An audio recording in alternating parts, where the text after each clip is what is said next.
Durant cette campagne, les 11 scientifiques devront déterminer le stock ainsi que la distribution des petits pélagiques, notamment la sardine, selon l'espace et la profondeur.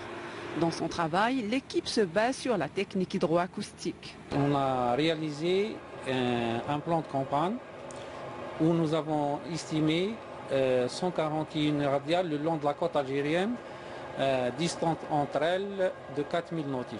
C'est à l'aide d'un éco-intégrateur que la composition pélagique située entre 20 et 500 mètres de profondeur est définie. Ce qu'on fait, nous, c'est de faire une échographie de la colonne d'eau pour faire sortir un peu tout ce qu'il y a comme énergie à l'intérieur, entre le fond et la surface. C'est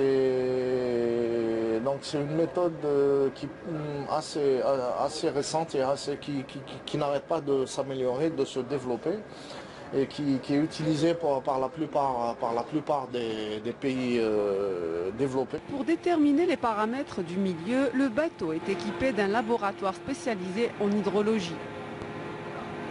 Donc, au niveau de ce laboratoire, on récupère toutes les données concernant les caractéristiques physiques de l'eau de mer, donc la température, la salinité, la conductivité.